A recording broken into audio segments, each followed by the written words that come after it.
was really eye-opening to see that these things that, introversion so often is kind of considered in many circles, especially education, politics, things like that, as being inferior to extroversion, the extrovert ideal.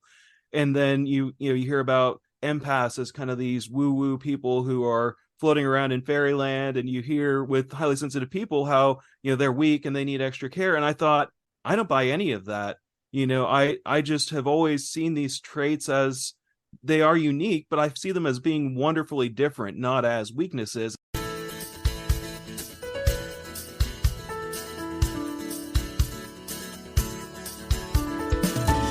Hello, and welcome to episode 158 of the Quiet and Strong podcast, especially for introverts.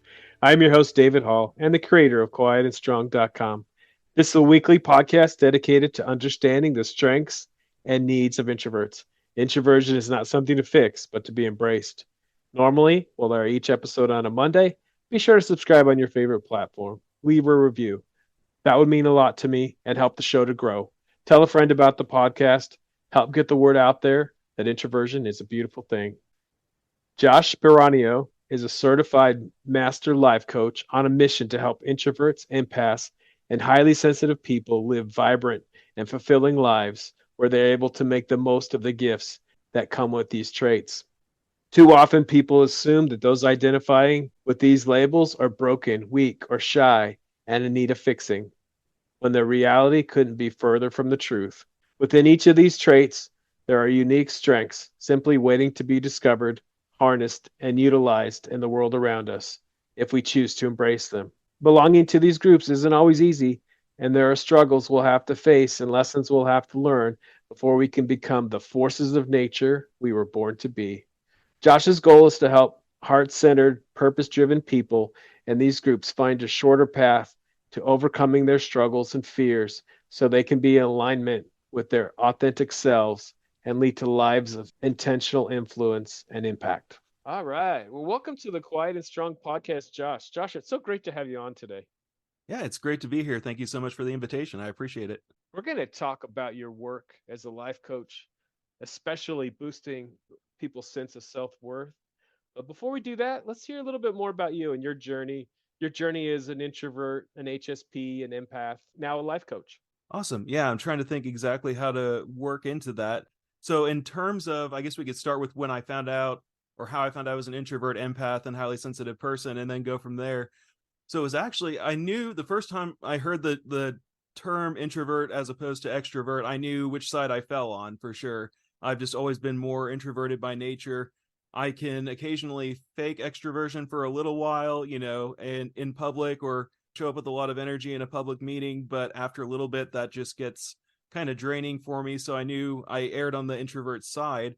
And then I actually had a friend introduce me to the Myers-Briggs personality type indicator, and took that test on 16personalities.com and found out that I was an INFJ as far as the MBTI goes. And that was actually really interesting because I wasn't familiar with that test or that system, but it just nailed me. Every single element of it fit. And it was just this new level of self-awareness. And I thought, oh, this is really cool. And then shortly, it was, several months probably after that, but not too long, I came across the book, The Empath's Survival Guide by Dr. Judith Orloff. And it kept, I'd see it out of the corner of my eye. It kept calling me back. And so I finally took the self-test in that book thinking, okay, what is this about being an empath? What does that mean? And found out, according to the self-test in that book, that I was an empath. And that was really interesting because I'd always struggled with, I felt like I would take on other people's energy. I could, when someone was frustrated, I would feel it not just as though, wow, this person's mad at me, but wow, there's a lot of anger in the room, a lot of angry energy. And I thought that it didn't seem like there was a name for that or a label for that. I thought I was just weird. And then reading that book and diving down that rabbit hole led me to the term highly sensitive person. And I think that for a lot of us, when we hear that term, it's in a negative context. It's this idea that highly sensitive people are weak. They're these namby-pamby people who need to be coddled. They're just overly sensitive and the world's just too tough for them. And at the end of the day, they need to go home and take a bubble bath. And so in exploring that and in really reading into what that meant and what that term really was all about, I realized, no, it's actually just a genetic trait that 20 to 30% of the population is born with, called sensory processing sensitivity. And it means that we have a more sensitive central nervous system. And so we're constantly drawing in more data from the environment around us than the average person does. And so we can dive in later on into all the different aspects of that trait. But it was really eye opening to see that these things that, introversion so often is, kind of considered in many circles, especially education, politics, things like that, as being inferior to extroversion, the extrovert ideal.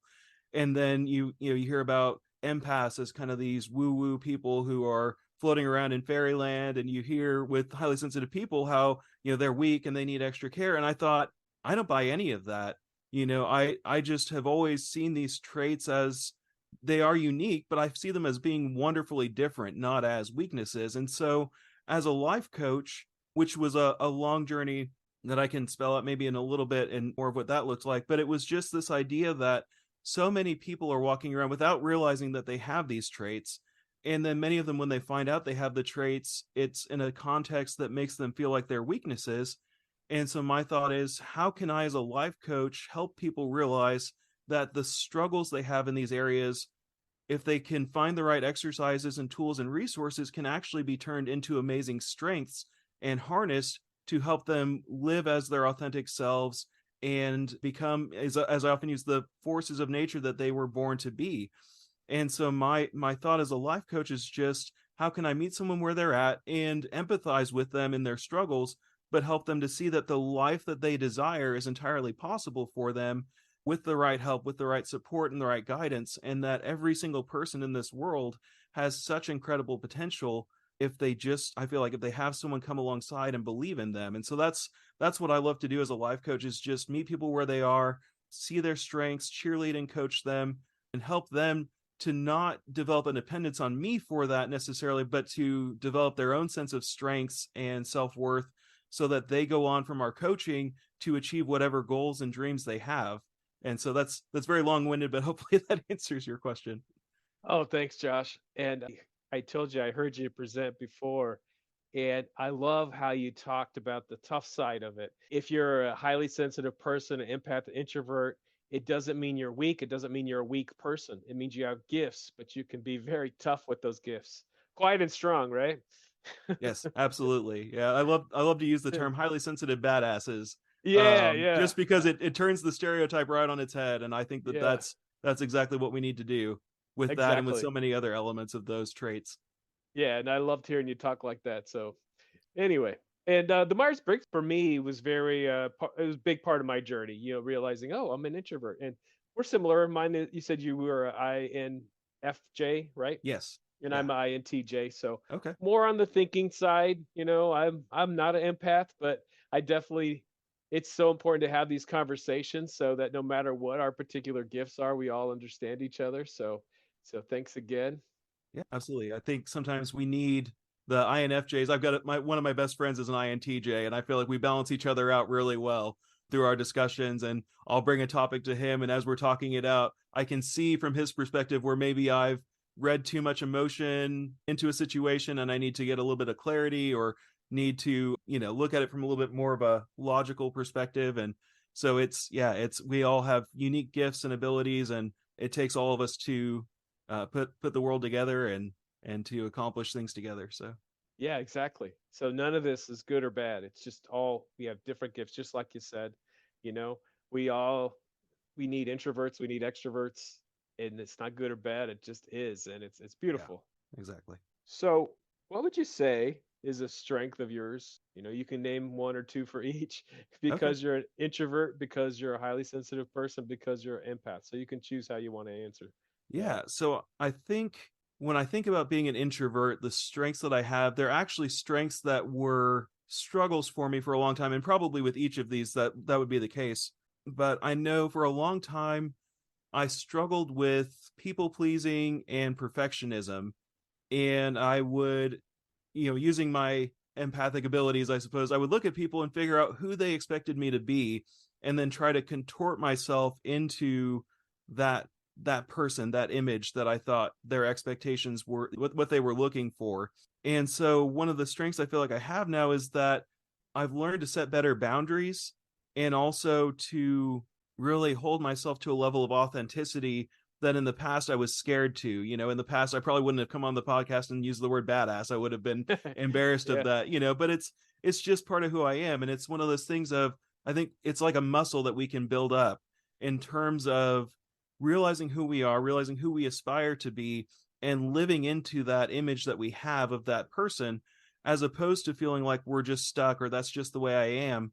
And so I think breaking out of that mold and that pattern of people pleasing and perfectionism was really important for me. And I think learning to set solid boundaries was a key aspect of that, and has just really shifted how I show up in the world, but also how I interact with others. Because I feel like as we grow more into alignment with our authentic selves, we're able to coach and to cheerlead others in that same effort.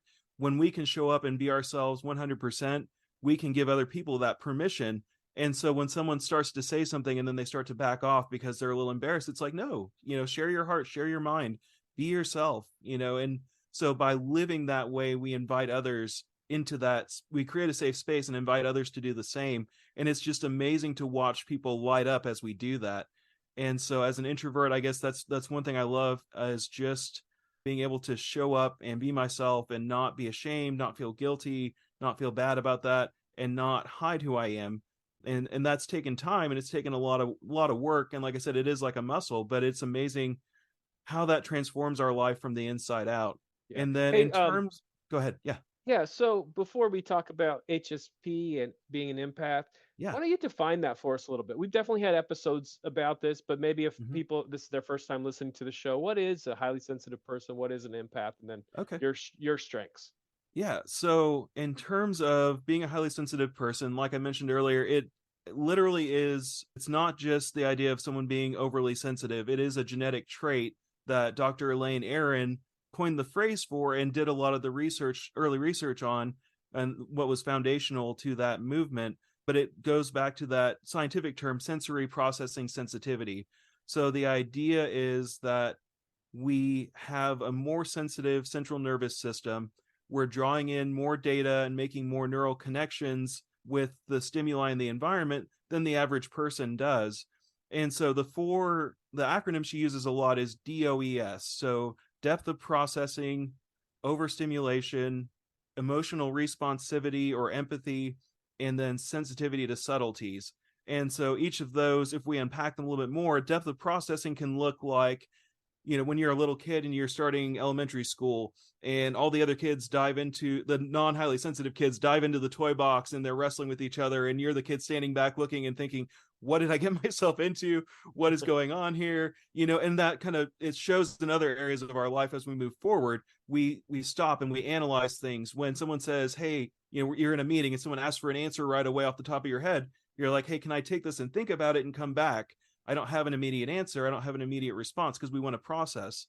And overstimulation is kind of what gets the most attention with HSPs, but I think it's one of those that actually can be overcome along the way. And that's the idea that if we have let's say an energetic battery built into us, the overstimulation would be that idea that over time, and I think this fits for introverts as well in many ways, but if we're, let's say, in a social situation as an introvert, and it's a party, it's busy, it's chaotic, and our mind is trying to process everything going on around us, that wears that battery down really quickly. So overstimulation is that idea of just wearing down, running out of energy for social interactions and things like that, and needing to go recharge before we come back and do it again.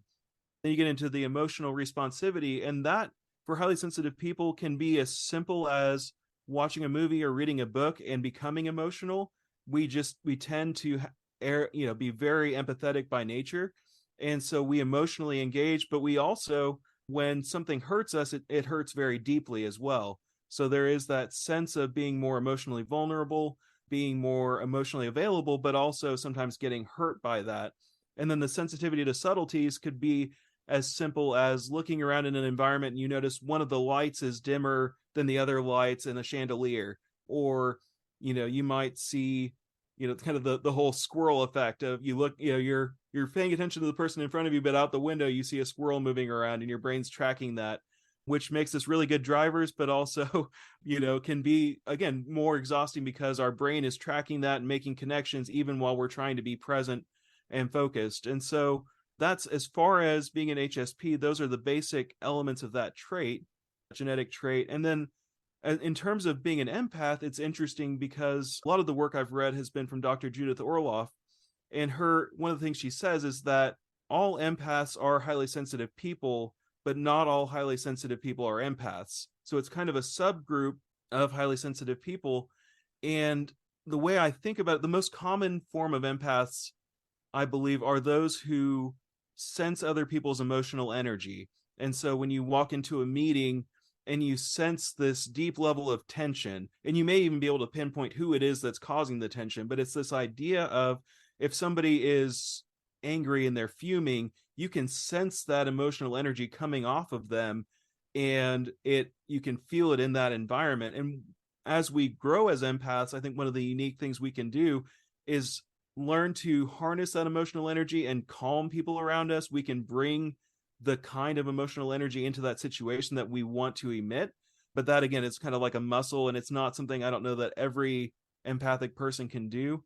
But it is, so that's the primary form of empaths that I'm familiar with. But if you read in Dr. Judith Orloff's books, or Anita Morjani wrote a book called Sensitive is the New Strong, which is amazing as well. And they will both talk about some almost ESP type abilities that can come with being a certain type of empath, in terms of communicating with animals or sensing the flow of nature, things like that I don't fully understand and won't try to go into here. But it's a fascinating subgroup of highly sensitive people, I suppose, is a way to look at that. Yeah, and you brought up a really good point. For all these things that we're talking about, it's in our biology, right? It's something that, comes to us very naturally. And for whatever reason, I'm not an empath. I'm a definitely thinking analytical person. I do have empathy, but it manifests itself differently. So if I was trying to help you with something, I would think, all right, let me, in my imagination, put myself in Josh's shoes, Mm-hmm. right? But I don't have that same gift you do. But at the same time, I have a different gift. And sometimes there can be clashes if somebody's coming at it from, like you said, you had a friend that's an INTJ, and you were able to see things from different perspectives. That's so important, and that's why we are having these conversations. Yeah, I love it. And that's, to me, that's the beauty of it, is that the process I think of, and that I've shared about before, is this idea of, and I think it fits for self-awareness in terms of being an introvert, an empath, a highly sensitive person, and just self-awareness as a whole. There is this element of first awareness, becoming aware I'm an introvert, and with the MBTI, maybe even this specific type of introvert. I'm an empath, and what does that mean? I'm a highly sensitive person, and what does that mean? And so when we become aware that we are those things, which there are self-tests for all of those, then there's this element of understanding. Okay, well, what does it mean to be an INFJ? What does it mean to be an empath and a highly sensitive person? And we can dive down those rabbit holes, or find guides who will walk down those paths with us. And then we get to the element of awakening. So awareness, understanding, and awakening. And that is this idea of, okay, now that I understand myself better, I know where I might struggle more, but I also see where I have these unique strengths that I can share with the world. And so if we have dreams and goals and passions, that sense of awakening is our ability to go out and pursue those things and bring those dreams and that vision to life that we have, and to show up as our best selves and our authentic selves in the world. So it's this beautiful process that we can go through, but it begins with that desire to become more self-aware, and that willingness to look at ourselves in the mirror and look at ourselves through these different lenses, and really begin to understand ourselves, and again, our strengths and our weaknesses. But also realizing that if we have dreams and goals, we can go after those, and it's going to be so much easier with that new level of self-understanding and self-awareness. Yeah, and I say you can accomplish anything, but you're going to do your best by using your strengths to get there. And it may look different from your friend. Your extroverted friend may have a different process to reach the same goal, and you Mm-hmm. might succeed differently. But so often I hear people just like, all right, am I introvert or extrovert? Great, I'm an introvert, I'm extrovert. But like you're saying, it goes so much beyond that. It's the understanding and an awakening. You really have to know what that means and how you can apply it. If you don't know Mm-hmm. how to apply it, it's not that helpful at all. Yeah, I totally agree. And that's where, like I said, I think there are some great books out there that are very helpful, a few of them that I've mentioned, but it really also can be helpful just to talk to somebody who's studied a little bit further than you have. I mean, for me, learning about the Myers-Briggs personality types, talking to my INTJ friend was great at helping me begin to understand that. And then diving into Dr. Elaine Aron's book and Anita Morjani's book and Dr. Judith Orloff's book, The Empath Survival Guide. I mean, all of those things have been just key for me in terms of growing and developing and really learning what those different things mean, but also learning how I can apply them for myself and how I can bring those things to life and live those things out. And I think even just finding a community like you've created with this podcast where we can find episodes that are helpful for us depending on what we might be struggling with. And I love that you've created that kind of a resource for people to come and listen. And I've definitely cherry picked different episodes along the way that just felt very relevant. And sometimes I'll be able to keep up for a while with the new episodes, but it is an invaluable resource for people to know I'm not alone. I'm not a freak. I'm not broken. I'm not weird. There are other people with these same traits, these same attributes. And because they've found a way to be successful and to harness the gifts that come with those traits, I know that I can too. And I know the last couple of years, that's been very affirming. It's been very life giving. And I've met so many incredible people through programs like yours or through platforms like LinkedIn that have just helped me to really, the term that I use so often or that I love to use is coming home to myself. And so when we discover that we're not alone and that there are communities for people that are like us, however we're wired, whatever we discover about ourselves, this sense of coming home to ourselves, feeling comfortable in our own skins, maybe for the first time in our lives, is just so relieving. It's so incredible. And it's just, I don't even know that I have the word for it. It's just astonishing to know that we're not alone. And it's astonishing to know that there are people there to support us and that we can support others who are like us and just go through life together. And I think for me, that was, especially in terms of being a highly sensitive person, probably one of the most incredible parts of my journey was learning that there was a genetic trait that made me different. And that was why I'd always felt different from so many of my peers, not because I was broken or weird, which was where my mind went as a kid. I mean, that's just what you assume is there's something wrong with me. And that's why I'm not like everyone else. And when you realize, wait, this is genetically wired into me, I'm not a freak, I'm not broken. It was just an incredible experience and something I love to share on shows like this because I know there are other people who have not had this information brought to them, who aren't aware that they have this trait and who are still in that phase of feeling like an outcast and feeling broken. And so I think, again, raising awareness through shows like this is and through summits like I've been a part of is just incredible because it meets those people where they are and it lets them know they're not alone. Yeah, thank you, Josh, and well said. There's nothing wrong with you. What I say is I figured out that there was never anything wrong with my introversion, but Mm-hmm. what was wrong was my understanding or lack of understanding of my introversion. That was Yeah. what was wrong. And when I figured it out, Mm-hmm. that made all the difference in the world. It Understanding does. my gifts, that it wasn't strange, that it was just Mm-hmm. normal, but also not even beyond normal, just brilliant, like when we embrace our gifts, it's a brilliant thing, and we all can bring out our brilliance. Yeah, absolutely. So on this show, we talk about the strengths and needs of introverts or HSPs and empaths, and definitely some strategies for success, which we're going to get into with you. But we also do some myth busting. So is on any of these traits, is there any myths you want to bust? Yeah, so it's so funny that you asked that because that's something I love to do, especially when I'm writing on LinkedIn, is really look at that. And the first stereotype I love to bust is the namby-pamby stereotype that so often it goes with introverts, it goes with empaths, and it goes with highly sensitive people. This idea that we are somehow weak or frail or have this need to be coddled. And I think what's interesting is that in reading a lot of the early literature on highly sensitive people and empaths, it almost kind of plays that up. It almost plays into that stereotype. And I think the term that kept coming up as I read along the way was this idea of bubble baths. And I don't know why my brain locked onto that or if it really was as prevalent as I thought, but it was just this idea of, if you're a highly sensitive person, you just need to be gentle with yourself and you need to just, be very careful and stay away from the world because it might hurt you and hurt your feelings. And I thought, I don't buy that. I don't believe that. I think that, again, there are times when, as introverts, empaths, and highly sensitive people, we need to seek out rest and restoration. We need time to walk on a trail and take a nap and recharge before we can show up at full strength or with our emotional or energetic batteries charged again.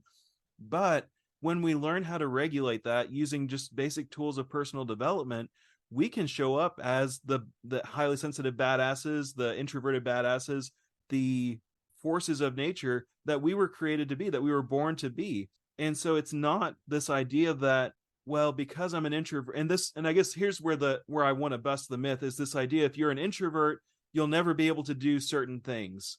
If you're an empath or a highly sensitive person, there are just certain things you'll never be able to go and be a public speaker. You'll never be able to show up as boldly as an extrovert or a non-highly sensitive person. And I don't buy that at all. I think that's total BS. I think we have to be careful how we charge up before we step into a situation like that. But what I find is that many people who are extremely accomplished speakers, authors, teachers that all of us look up to will tell you, I'm an introvert, I'm a highly sensitive person, I'm an empath by nature. And that's a huge part of their strength and their ability to connect with their audience and the people they're speaking to and addressing. It's that deep compassion that they have. And so they've learned how to control that, how to show up at their best and then make time to recharge afterward, or to step away for a while and put themselves back together before they come and even come back out from behind the stage for the meet and greet. And so the biggest myth I would bust is that this idea that being, having one of these traits somehow puts you at a disadvantage in life, somehow means that there are goals and dreams you have that you can't accomplish. I often think that the only thing that an introvert can't do, honestly, is test as an extrovert on the MBTI. Otherwise, you can pretty much accomplish whatever goal you set yourself out for. You just may have to acquire some new skills and abilities and resources to help you get there. Yeah, I love that. And I mean, check us out. We're two introverts having a great conversation. I've been looking forward to talking with you, Josh, but I did need to prepare. You know, I sent you questions ahead of time as a framework, not as a script, but as a framework. I'm not nervous one bit. I might, even though I'm really enjoying this conversation, I always schedule an hour after the podcast to relax if I need it. I don't Mm-hmm. always need it, but I schedule it. So you can do anything. I love that. It's just you have to know what's my preparation, how am I going to show up, how am I going to use my gifts to show up, Mm-hmm. and what do I need, and you can do anything. Again, I'm loving this conversation, and two introverts here having a great podcast conversation. Yep, I'm loving it as well. And I totally agree. It's amazing to me, especially what I think is interesting is how oftentimes as introverts we actually can charge each other up in conversations like this. I know a couple of my friends are INFPs on the Myers-Briggs, type indicator. And it's funny because the only real difference between me and them is, you've got the P and the J, but they're just very spontaneous. They're hilarious. It's if we go to hang out together, they will figure out what we're going to eat before I can ever get them to nail down a time of when we're going to meet together and hang out. But we just have these unique strengths. But the three of us together, we just charge each other up, and we're more excited when we leave than when we met together. And so, Yeah, they just can create this amazing energy. And that's, again, the joy of community with like-minded people, or people who are wired in a similar way, is that so often we just fire each other up. And because again, I think it's that sense of community, that sense of not being alone, that sense of kindred spirits and people with shared struggles and shared life experiences. We can learn so much from one another, and we can support each other in unique ways that people who might not be wired quite the same way can't quite do or can't quite relate to. yeah. And that's another myth that we can bust together. I don't like when people just in general terms say the main difference is introverts get drained from people and recharged by being alone, because I don't think that's complete. I think it's very lacking, Mm-hmm. because like you said, I know some people that I get very recharged from, or not recharged, maybe recharged, but just charged. Yeah. And it's like, I would rather say, that's part of it. Like, I get drained by some people, and Hmm. some situations, and sometimes I'm going to need to recharge. But also on the same, I don't only need to be alone for recharge. There's so many things that to use our strengths, to focus, Hmm. to plan, to dream. Yeah. So anyway, that definition to me is lacking, because we Yeah. can definitely get charged up. Like, this conversation is not draining to me. It's very charging to me. Yeah. I totally agree. So, Josh, the main thing we want to talk about tonight is your work as a life coach and helping people boost their sense of self worth. Yeah. So it's interesting because when I first started kind of looking into becoming a life coach, one of the things that I had developed was a system called the success cycle. And I'll just touch on that briefly, which is just this. As I was reading through so many books on personal development and goal achievement, I saw kind of this 10-step framework that emerged from that, and it was so similar. And I could see elements of it in Think and Grow Rich and Beyond Positive Thinking and all of these different books that I was reading, the Success Principles by Jack Canfield. And I thought, oh, there's this cool system. And so I kind of worked on and wrote a little book about the success cycle. But what I found was that even with this success, this goal achievement framework, which all of us have different ones that we've picked up and read along the way, I still found myself hesitating to take action on my goals. And when I really dug deep to figure out, okay, what is going on with me? Why is it that when I start towards my goals, I feel this sense of imposter syndrome? I feel this, I start to self sabotage, I procrastinate. What is going on with me? What I realized that was that my struggles were not coming from not knowing what to do or not being able to come up with a plan that would lead me to my goal. My struggles were from a low sense of self-worth, and that can come about from any number of things. That the main enemies that I see of our sense of self-worth are things like criticism, cruelty, judgment, trauma, or abuse. And for so many of us, when we're born as babies, we have a what I think of as a full self-worth account. So we don't hesitate to cry expecting that people will come and take care of us. They're going to feed us, they're going to change our diaper, they're going to play with us. And as babies, that's completely normal. What happens though is that as we get to be about school age, if not before, because obviously trauma and abuse can happen in that time frame, or we can be in a family where there's just some cruel things that happen, but our sense of self-worth gets assaulted over time. And so this amazing, dynamic, brilliant, beautiful child who may start school with this sense of being invincible and being on top of the world and being able to accomplish anything they dream or desire, when that sense of self-worth is assaulted, we begin to shrink back into ourselves. It's like we had this full account and suddenly all these withdrawals have been made and we're just barely getting by. And so what happens along the way is that as that self-worth account is depleted, we go into survival mode. And so we don't dream those big dreams and we don't show up as our authentic selves because it doesn't feel safe. Because what if I get criticized again? What if they judge me again?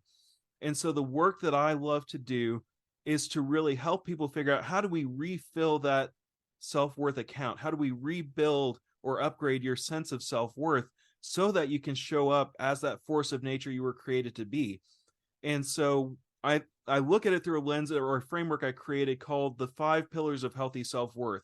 So you have beauty, courage, wisdom, joy, and love. And each of those pillars has an internal and an external facet. So with beauty, you have this sense of uniqueness and boldness. Courage, you have confidence and resilience. Wisdom, you have insight and perception. Joy, you have enthusiasm and expectation. And then love, you have freedom and compassion.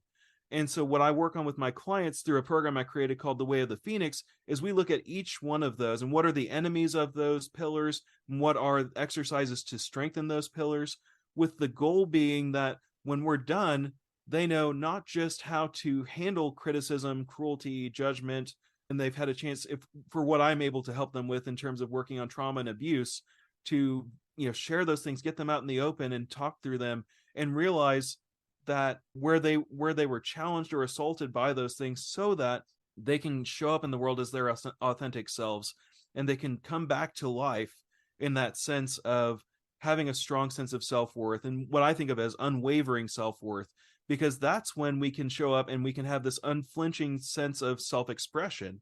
And so again, you think about people you respect in terms of teachers, speakers. What I think separates those who so often we respect and that we look up to is that they have that unwavering sense of self-worth. They've built that back up. But we can learn from them, because if I can see them on stage and see what they're doing, and I have similar goals and dreams, I can learn to do that too. But it does take this work of refilling our self-worth accounts and rebuilding that sense of self-worth. Yeah. So could you give us a further example, like in one of those areas where someone doesn't have high self-worth, like where that's coming from and how you might help them overcome that?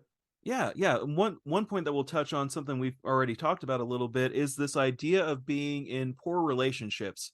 So maybe you are in a relationship with a narcissistic person, or someone who is even maybe an energy vampire. So someone who, it's not a reciprocal relationship. They only come to you when they need something. They only call you when they want something.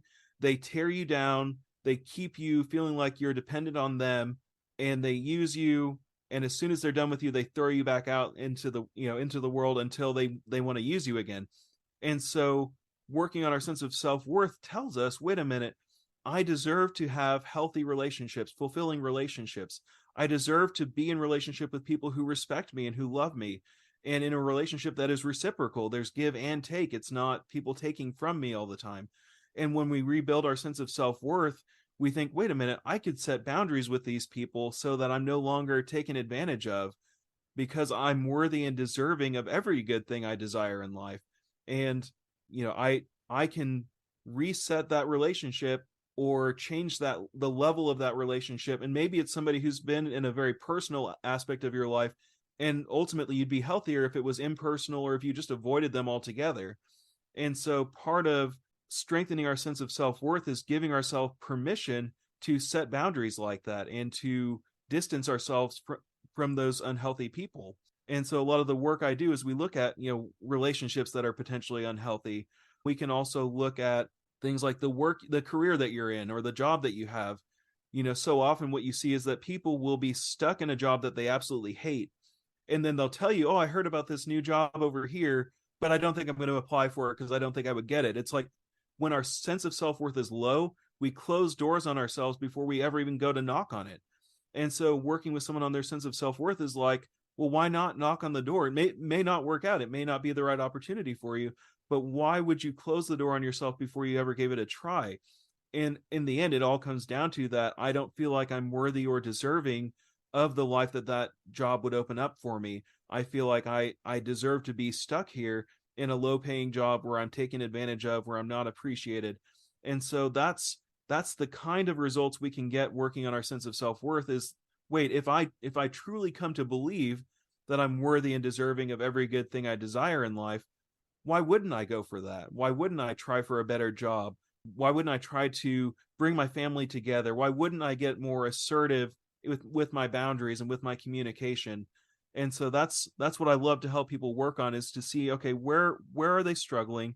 Where are they holding themselves back?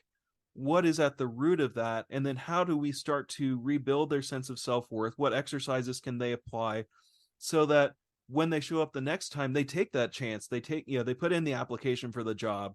They tell the person who's been taking advantage of them, hey, I don't think this is working for me. I don't think that you really care about me, and I don't think this is a healthy friendship. I need to take some time and really rethink whether this is what I want in my life or not.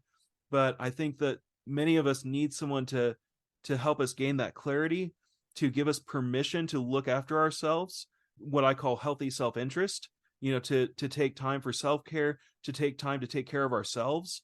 We just, so often, we don't, that's not what most people talk about. It's this idea of you're either selfish or you're selfless. And so healthy self-interest is that middle ground that helps us to realize, no, if I'm going to show up at my best, if I'm going to be the best version of myself, I have to take time for myself. I have to recharge. And it's okay for me to do that, because ultimately I wouldn't tell anybody else. They couldn't. I would encourage the people I love to do that. So we have to ask ourselves, well, why am I holding myself back? Why do I feel like I'm the exception when I take 5 minutes away to read a book or to take a nap? Obviously more than 5 minutes there, but it's like, why do I feel like I'm disqualified from these self-care activities, but it would be okay for anyone else? And so that's, again, a lot of that is symptoms of low self-worth. Yeah.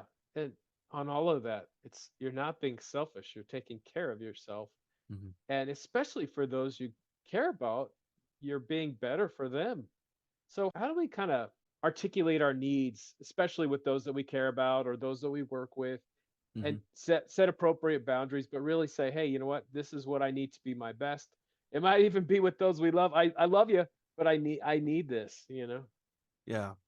Well, I think about one of the clients I had who that was a real struggle for her because of some childhood trauma, because of some abuse that she suffered. Her needs, she felt like they always had to come last.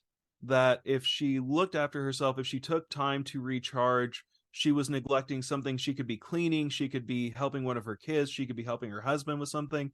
And so she was really tough on herself for just for the idea that she would take some time away to recharge. And so as we worked through that together, one of the things I talked with her about was just I asked her, well, what did you used to enjoy?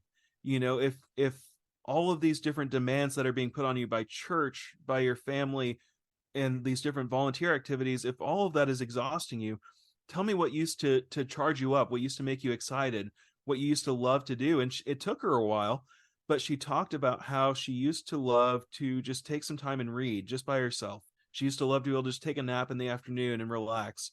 And she also, the biggest thing was she loved to paint and to draw. And so that was the challenge that I gave her was, okay, well, let's figure out a time in your daily schedule, around the kids, around, your husband and those needs. When could you carve out 30 minutes to just go into the garage or go into your room and just draw or paint for a while? And it wasn't an overnight thing that she found the time suddenly, but it was a challenge that I just kept leaning into. Okay, well, when are you going to do this? How can we help you do this? Do you need to get up earlier? Do you need to, get lunch made for the family? Because that was important to her, but then take that time while everyone's eating lunch. And what happened was that as she started to reintroduce these activities into her life, these life giving activities, suddenly she just lit up. She told me that she would catch herself smiling just out of nowhere. She'd wake up smiling. And it was like she was coming back to life because she was really finally starting to take care of herself and to refill her self-worth account.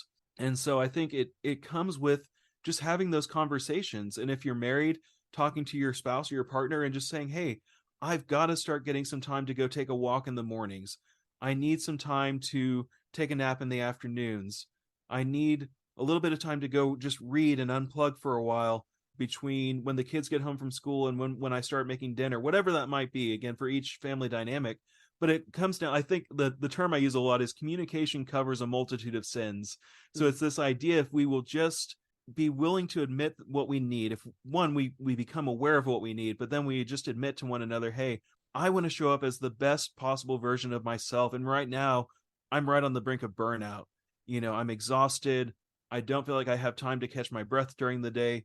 Can you help me find some time or make some time so that I can recharge with whatever activity works best for me and then show up and be at my best and be re-energized?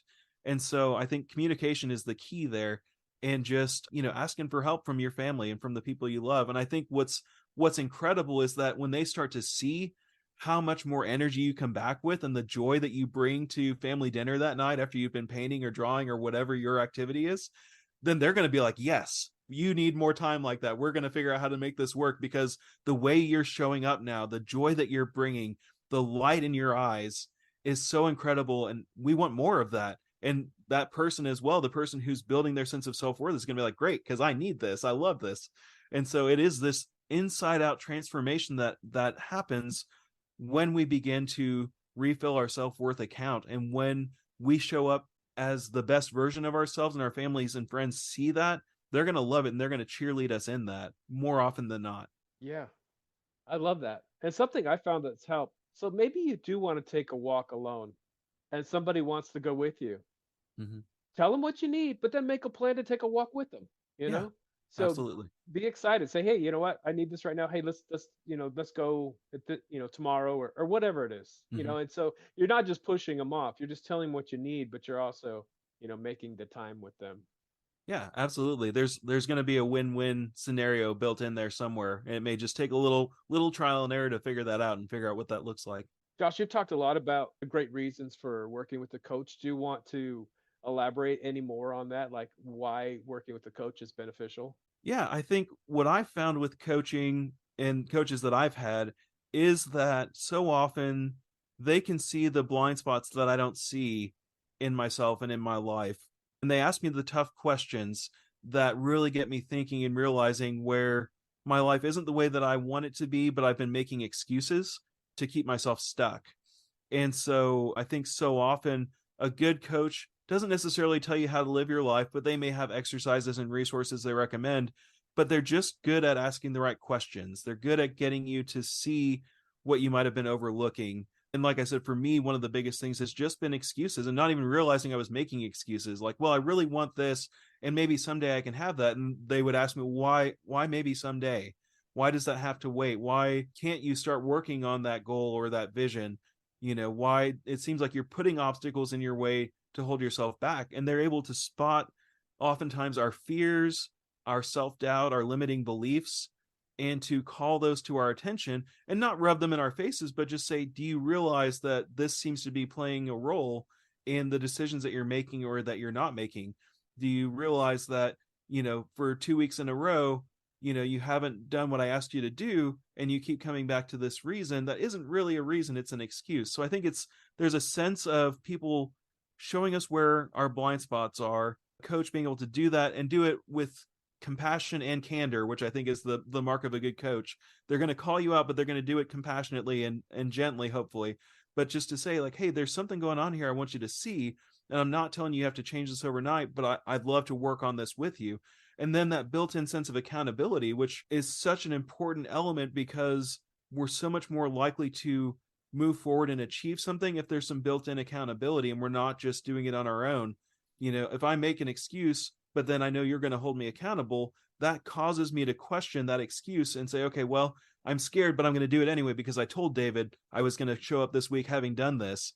And so I think that those dynamics play out in really interesting ways with a coach that we can't necessarily accomplish on our own. I feel like we can do so much on our own. There's so much we can accomplish and learn, and so many ways we can grow.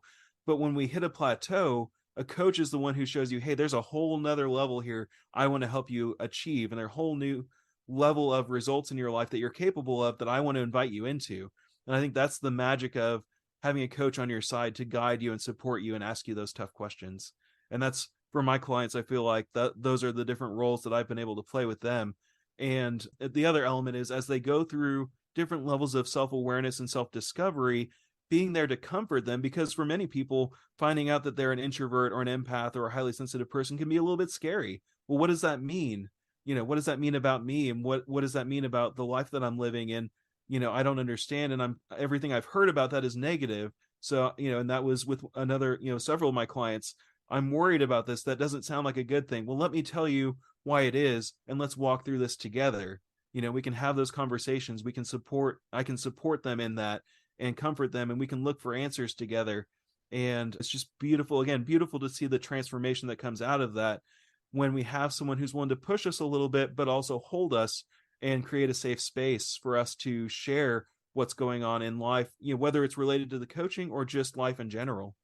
To feel that sense of being safe and supported along the way.